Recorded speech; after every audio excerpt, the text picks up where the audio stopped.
Bon matin tout le monde, j'espère que vous allez bien.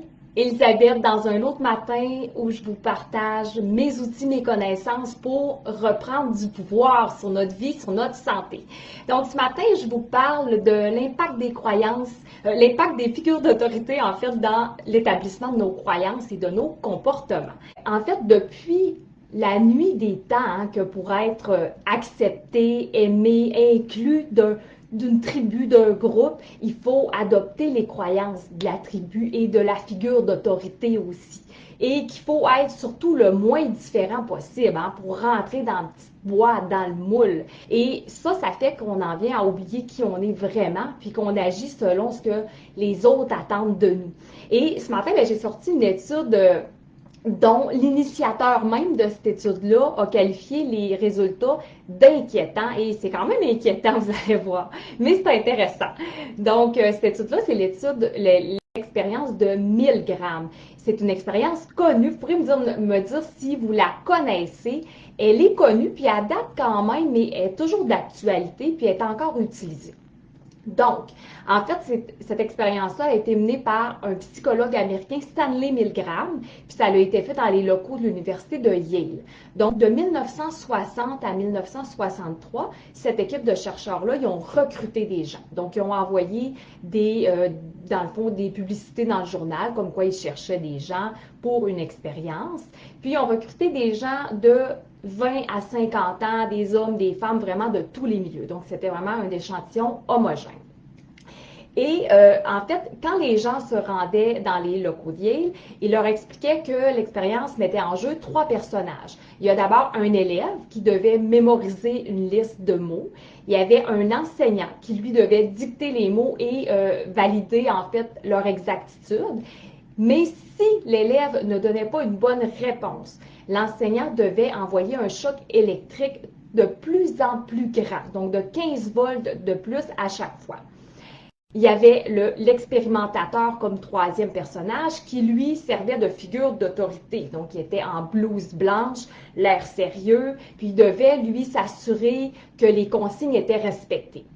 Donc, en fait, ce que l'enseignant ne savait pas, c'est que l'élève et l'expérimentateur, c'était des comédiens qui savaient de quoi il en retournait. Donc, c'était vraiment le seul à être analysé dans cette expérience-là.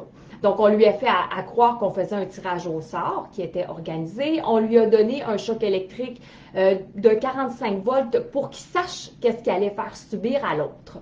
Et on continue. Donc, suite à ça, l'élève a été placé dans une cloison à part. L'enseignant pouvait le voir au travers une vitre. Et là, évidemment, l'élève devait faker la douleur, donc envoyée par le signal électrique. On lui a demandé, à partir de 75 volts, tu dois gémir. À 120 volts, plains-toi à l'expérimentateur que tu souffres. À 135 volts, hurle. À 150, il devait supplier d'être libéré. À 270, il devait lancer un cri violent. À 300 volts, il devait annoncer qu'il ne répondrait plus.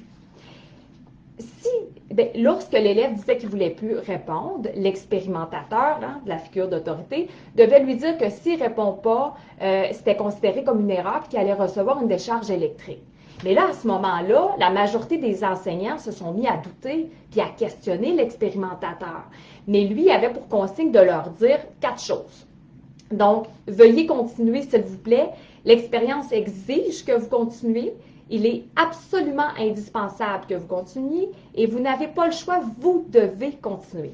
Donc, à ce moment-là, l'enseignant avait le choix d'arrêter et l'expérience arrêtait. Par contre, avec les encouragements de l'expérimentateur, la majorité ont continué et l'expérience finissait lorsqu'il avait donné une décharge de 3 décharges, en fait, de 450 volts. Puis ce qu'il faut comprendre, là, c'est que tout l'environnement était là. Il y avait des indications sur les manettes et à côté de celle de 450 volts, c'était écrit « Attention, dangereux ». Là. Et ils ont continué quand même. Et les résultats nous disent, en fait, il y a eu 19 variantes de cette expérience-là avec 636 sujets et le taux moyen, le pourcentage d'obéissance s'approchait de 65 %. Donc, c'est plutôt inquiétant. Donc, ça nous montre très bien cette expérience-là, à quel point les figures d'autorité ont un impact majeur dans l'établissement des croyances et des comportements. Et aussitôt qu'on est un adulte, bien, on peut être une figure d'autorité.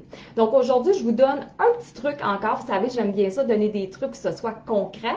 Donc, je vous donne un petit truc que je me suis fait donner pour mes enfants il y a quelques années et ça fonctionnait vraiment bien.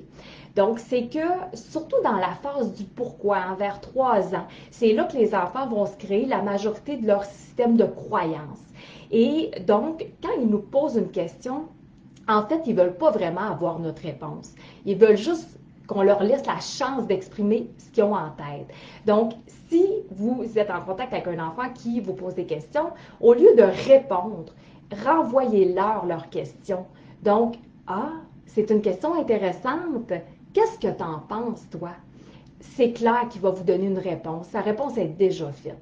Donc, ça va permettre de le laisser réfléchir, hein, sa capacité de réflexion. Il va prendre confiance en lui. Il va se faire ses propres croyances aussi. Et ça peut être appliqué aussi, évidemment, à un adolescent, puis à un ami, même avec qui vous parlez. Si votre ami vient vous voir, puis vous pose des questions, veut vos conseils, bien, c'est lui qui a réellement les réponses en lui. Donc, retournez-lui la question. Et surtout dans le cas d'un enfant, surtout ne tentez pas de le convaincre que sa réponse n'est pas juste ou que vous, l'adulte, vous avez une bonne réponse. Hein? Donc, on pourrait, dans ce cas-là, dire quelque chose comme « Ah, c'est un point de vue intéressant. Ta façon de voir est intéressante. » Et dans le cas d'un adolescent, on pourrait ajouter « Est-ce que tu veux ma façon de voir les choses? » Donc là, on va avoir un oui ou un non. Donc voilà, c'est ça que je voulais vous apporter aujourd'hui. Ça peut, encore une fois, aider vraiment dans nos relations, puis nous aider à vraiment écouter l'autre plutôt que de dire ce qu'on a à dire, puis passer notre point de vue à tout prix. Donc, je finirai avec une image. En fait, c'est l'historien, je vais vous lire son nom parce que je vais le massacrer. C'est Yuval Noah Harari. Cet historien-là, il compare les nouveau-nés à du verre fondu, tellement ils sont malléables, hein, tellement la plasticité cérébrale, elle est malléable.